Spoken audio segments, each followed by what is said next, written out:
I walked toward a small church in Mindanao with gasoline in my hand and hate in my heart, ready to prove my loyalty to Islam.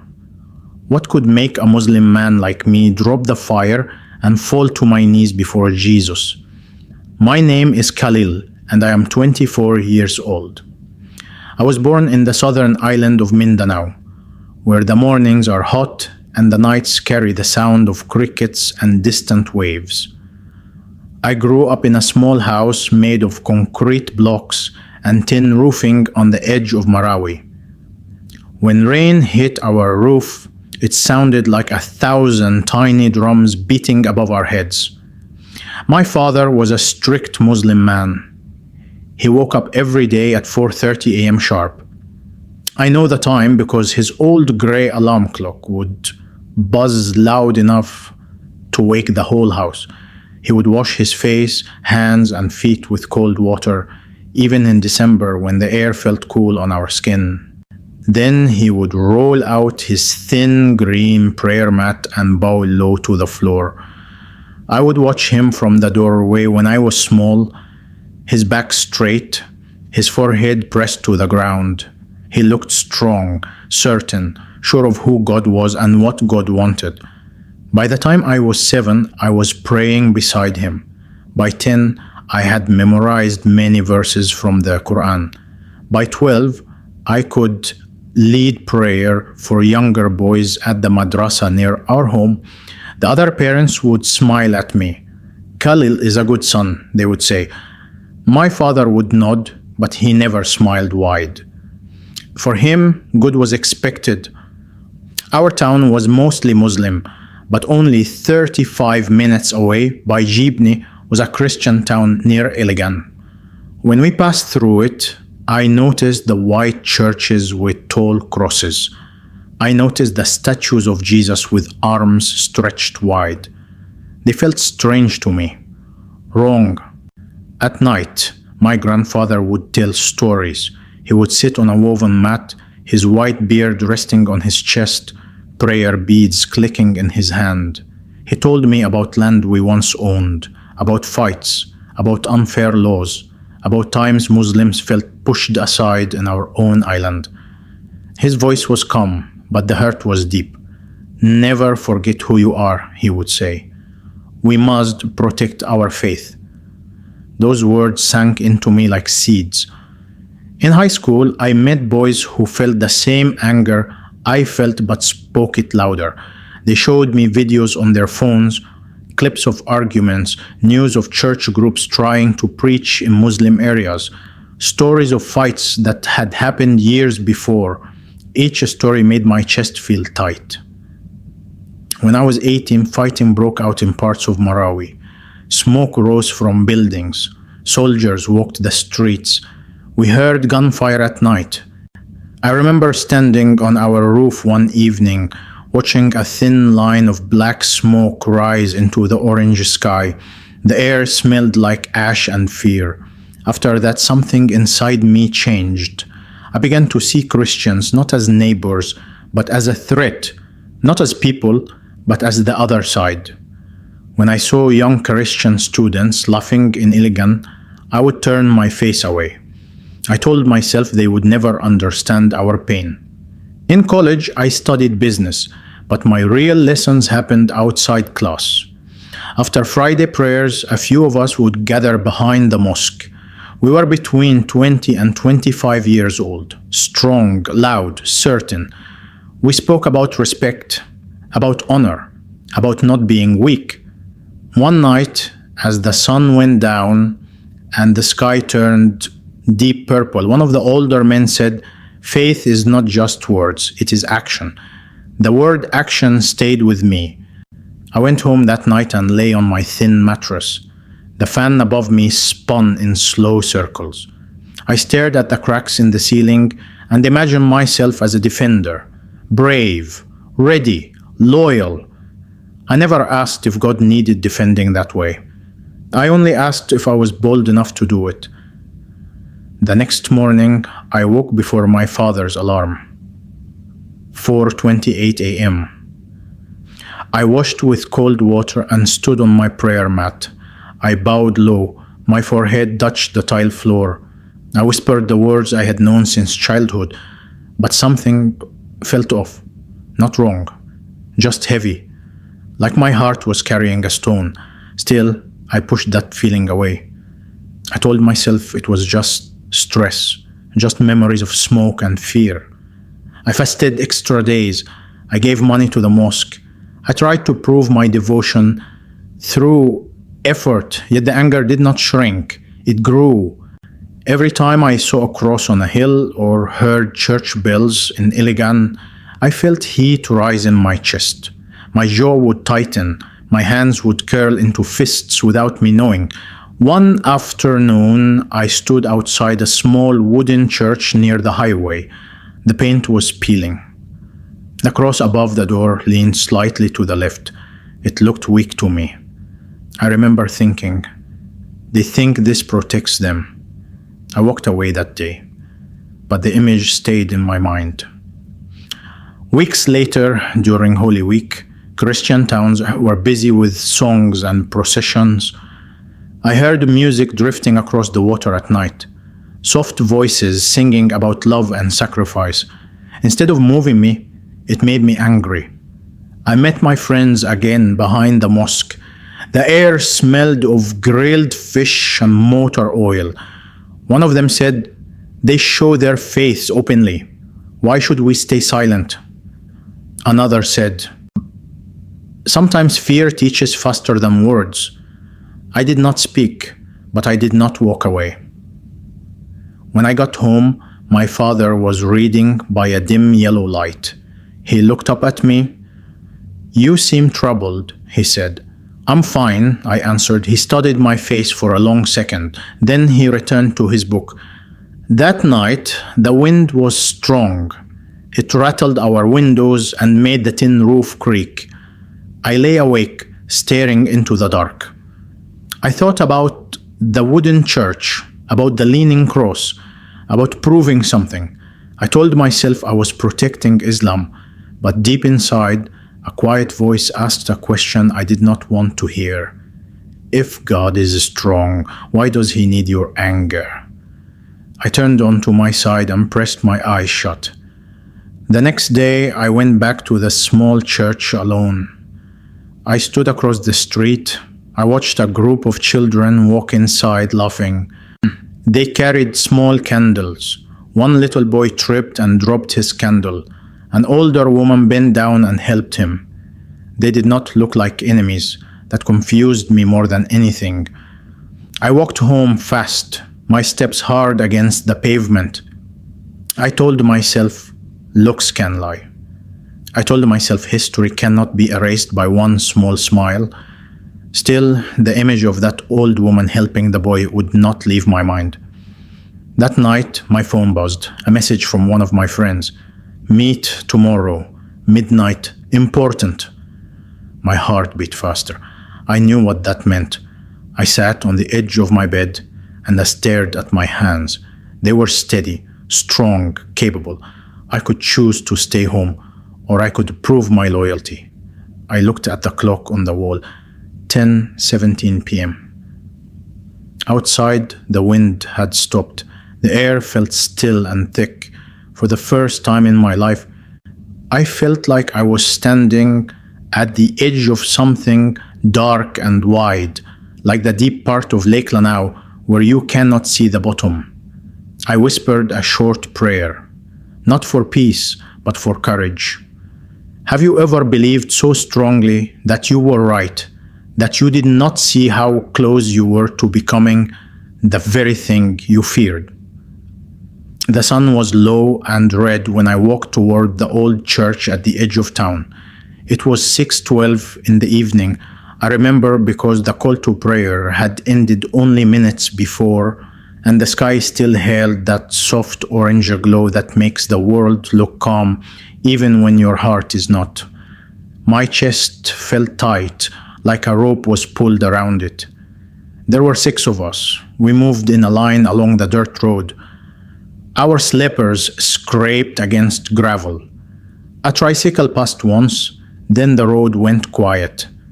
The church stood ahead of us, small and white, with a metal roof that shone like dull silver. A wooden cross rose above it. I hated that cross, or at least I told myself I did. In my right hand, I carried a bottle filled with gasoline. The liquid sloshed each time I stepped. I could smell it through the cap. Sharp, bitter, strong. My palm was wet with sweat. I wiped it on my pants, but the sweat came back.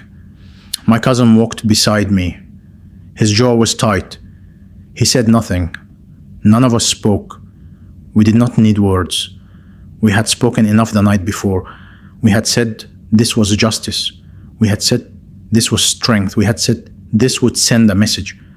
But as we got closer, I heard something that made my steps slow. Singing. It was soft at first, just a thin sound slipping through the wooden walls. Then it grew clearer. Men and women, maybe 10 or 12 voices. A small group, not loud, not angry, just singing. The sound did not match the anger inside me. We stopped behind a mango tree about 10 meters from the church door. I could see light through the open windows. Yellow light from old bulbs. I saw shadows move across the walls inside. I saw a child run past the window. I froze. A child. My cousin leaned close and whispered, "Now." My heart pounded so hard I thought they could hear it inside. I took one step forward. The gravel crunched. The singing inside did not stop. It grew stronger. The song was about love. I knew enough of their language to understand that word. Love. My hand shook. I told myself this was not about the people inside. It was about what they believed. It was about history. It was about pain. I thought of stories I had heard as a boy. Stories of land taken, stories of men hurt, stories of shame. I took another step. Then the church door opened. A little girl came out. She looked about 7 years old. She wore a yellow dress. Her hair was tied in 2 short braids. She did not see us at first. She walked down the 3 wooden steps and sat on the ground. She began to draw in the dirt with a stick. My breath stopped. She was only 5 meters away now. My cousin hissed, "Do it before someone sees." But I could not move. The little girl started to hum the same song they were singing inside. Her voice was small, soft, not afraid, just a child waiting. The wind picked up. I smelled the sea from far away. I also smelled the gasoline in my hand. The 2 smells mixed in the air. It made me feel sick. I looked at the bottle. I looked at the church. I looked at the child. Inside, the singing changed. It grew louder. One voice rose above the others. A man's voice, clear and strong. He spoke between the lines of the song. I could not hear all the words, but I heard one name, Jesus. When he said that name, something strange happened. The air felt heavy, not in a bad way, just heavy, like the moment before rain falls. My skin tingled. The bottle in my hand felt hotter, even though the sun was going down. The little girl looked up suddenly, not at the church, at me. Her eyes met mine through the shadows under the mango tree. She did not scream, she did not run, she just looked. Her eyes were dark and wide. She tilted her head a little like she was trying to understand me. I felt like she could see every thought in my head. My cousin stepped forward, angry now. "Stop waiting," he whispered harshly. He grabbed my arm and tried to pull me out from behind the tree. That was when the church door opened again. An old man stepped out. His hair was white. His back was bent. He held a worn Bible in his hands. He walked slowly down the steps and stood behind the girl. He saw us. He saw the bottle. He knew. But he did not shout. He did not run back inside. He did not call for help. He just looked at me and said, in a calm voice, "Son, you don't have to do this." The word son hit me harder than a punch. No one outside my family called me that. My cousin cursed under his breath. "He is mocking you," he said. But the old man's face held no anger, only sadness and something else I could not name. Inside the church, the singing stopped. Silence fell. I heard a baby cry. I heard a chair scrape the floor. All eyes were now on the door. All eyes were now on us. The sky grew darker. The first star appeared above the cross on the roof. My hand tightened on the bottle. My mind screamed at me to move, to act, to prove I was strong, but my feet felt nailed to the ground. The old man took one small step closer to the girl. He placed his hand on her shoulder. "If you burn this place," he said softly, "we will still pray for you." The words felt wrong.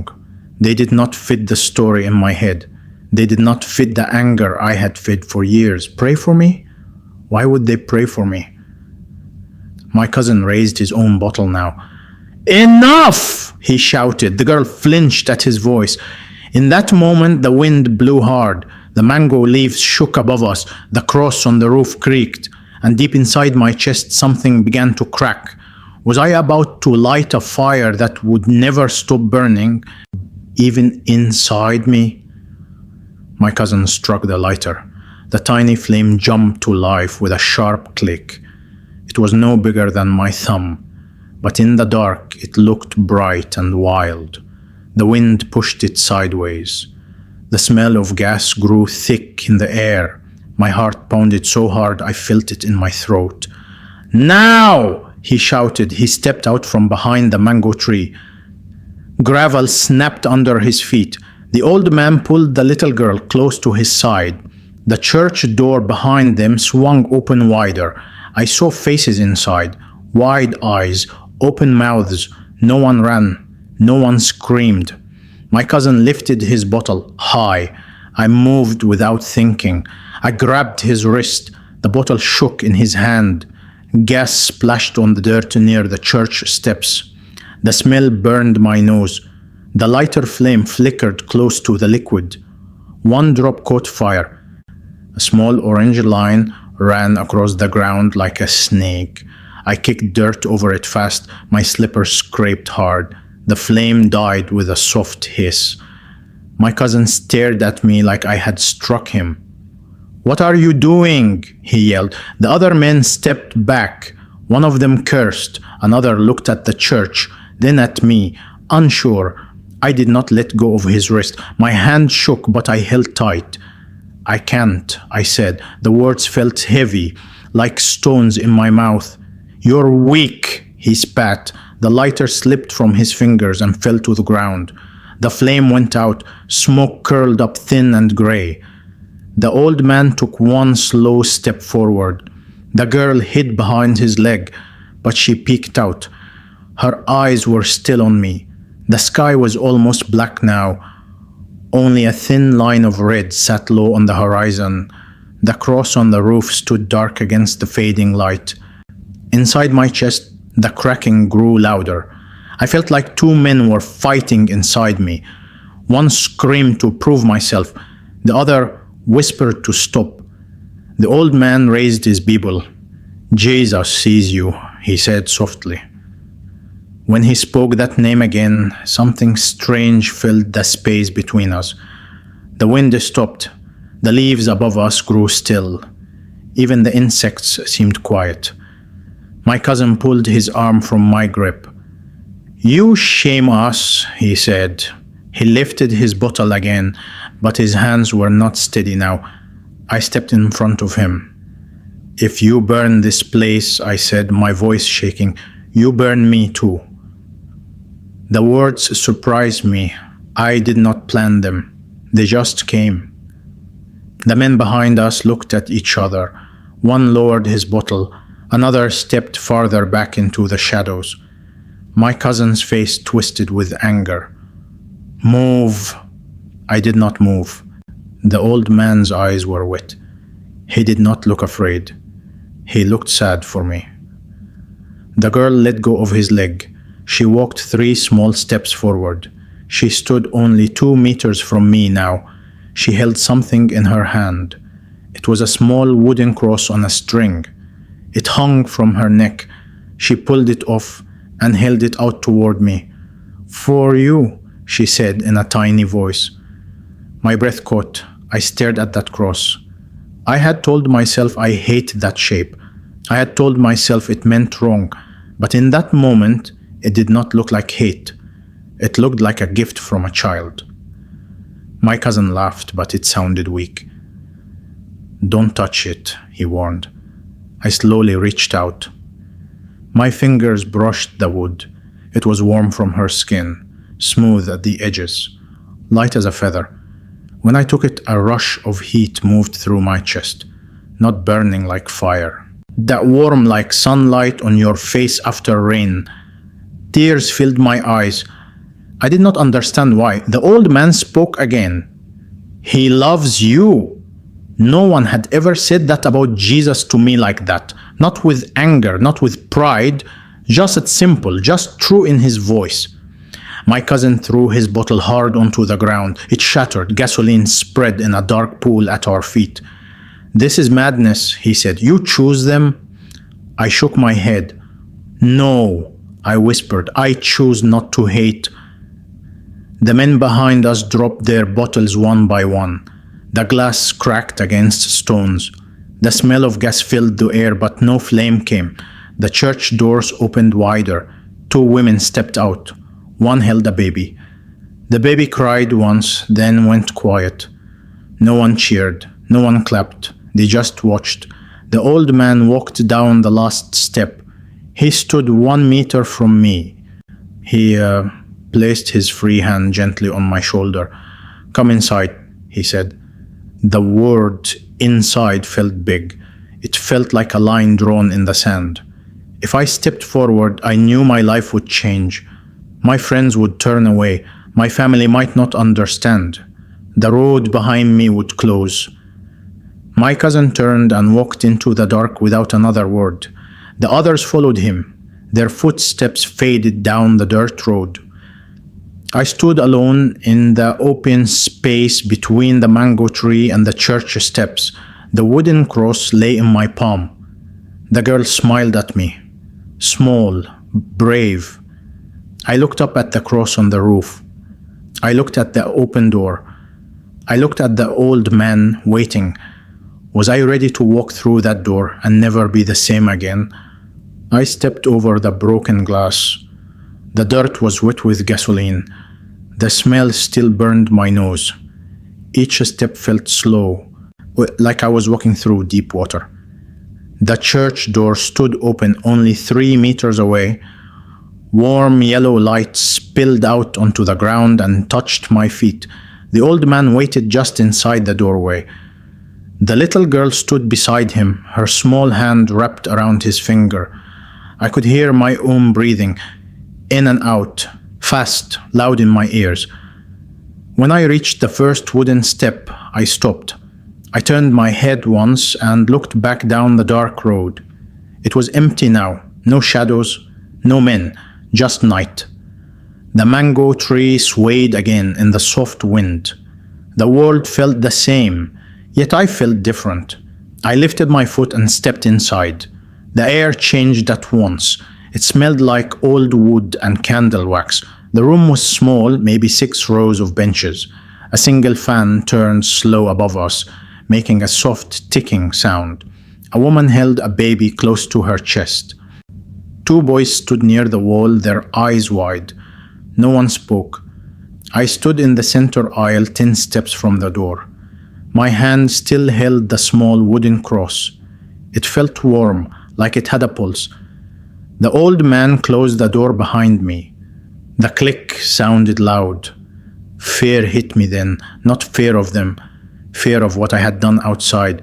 Fear of what would happen when word spread.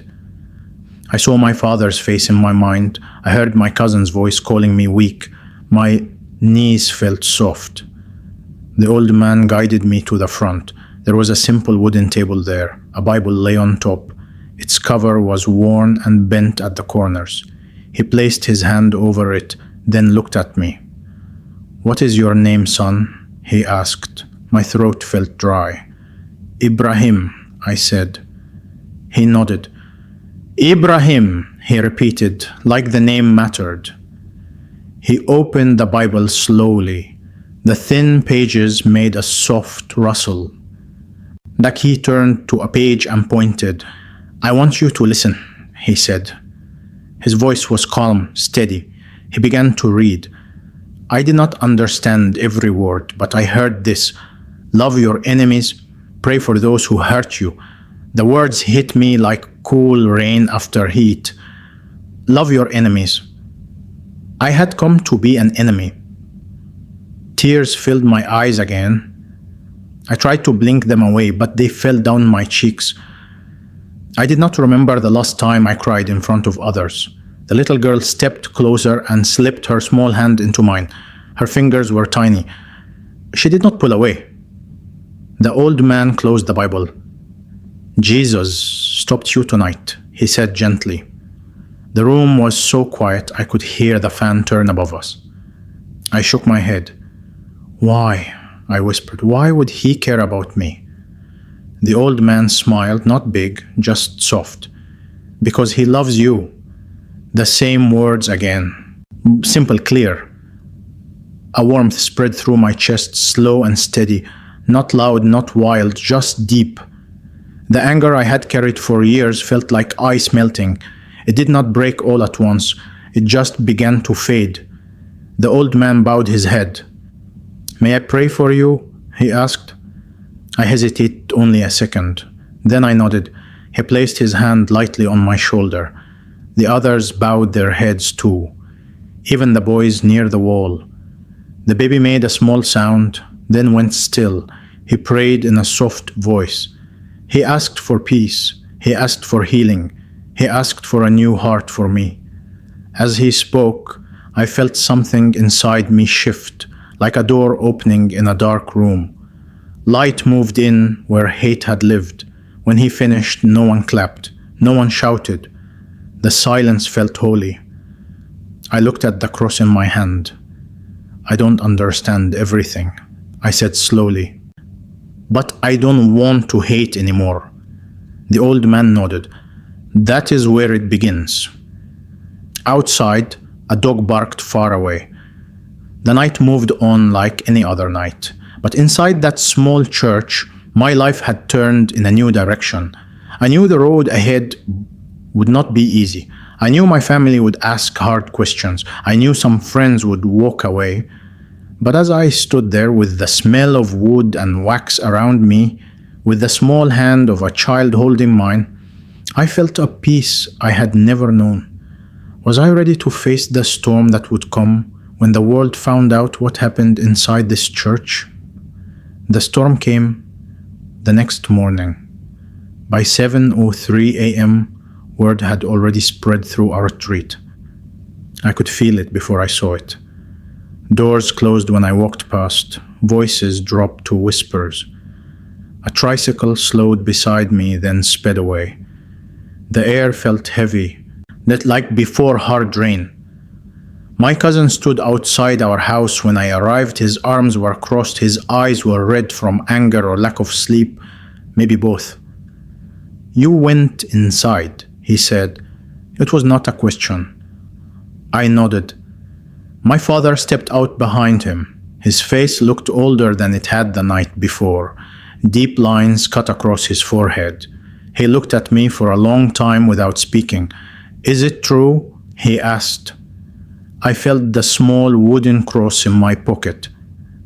I had tied it to a string and worn it under my shirt. It rested against my chest, light but steady. "Yes," I said. The word felt like stepping off a cliff. My cousin cursed and walked away. My father did not shout. That hurt more. He just turned and went back inside the house. The door closed slow. For 3 days, no one spoke to me at home except my mother, and even her voice was soft and afraid. Friends stopped calling.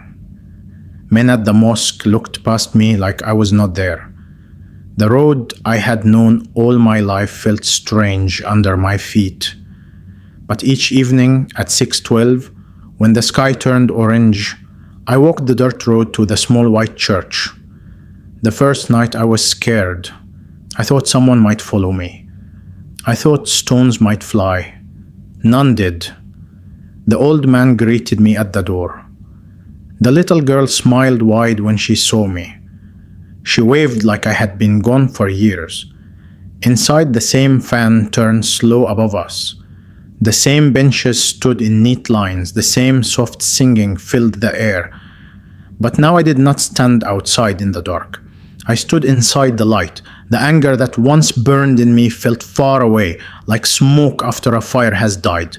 In its place was something quiet and strong, not loud, not proud, just steady.